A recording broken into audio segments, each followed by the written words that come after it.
तर अजित पवार यांच्या विमान अपघातासंदर्भात एक मोठी अपडेट समोर येते। या प्रकरणी योग्य तो तपास व्हावा अशी मागणी सर्व स्तरातून होतीये। त्या विमानातील दोन्ही रेकॉर्डरमधील डेटा रिकव्हरचं काम सुरू आहे अशी माहिती समोर येते। अजित पवारांच्या विमान अपघातासंदर्भात ही नवी अपडेट समोर आलेली आहे। रेकॉर्डरमधील डेटा रिकव्हरीचं काम सुरू आहे आणि दोन्ही रेकॉर्डरमधील डेटा लवकरात लवकर रिकव्हर झाल्यानंतर संपूर्ण माहिती समोर येईल असंही समोर येतं।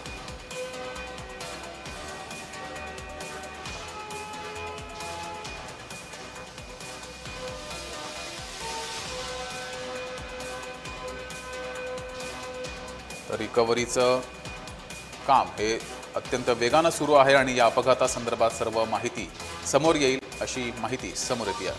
अजित पवार यांच्या विमान अपघातासंदर्भातील ही नवी अपडेट समोर आली आहे।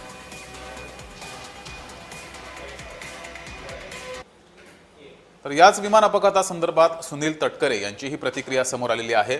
या अपघाताबाबत अनेक वेळा शंका उपस्थित केलेल्या आहेत। यावर सुनील तटकरे यांची माहिती समोर आली आहे, प्रतिक्रिया समोर आली आहे। अजित पवारांच्या विमान अपघाताची सीबीआय चौकशी करा अशी मागणी सुनील तटकरे यांनी केली आहे।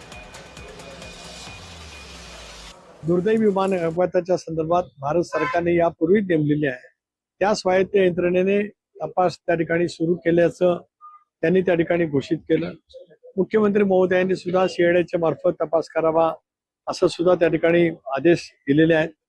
हे आहे त्याच्यामुळे स्वायत्त यंत्रणाही तपास करेल, पण सीबीआय तपास करत असताना आणखीन व्यापकतेने तपास त्या ठिकाणी होऊ शकतो।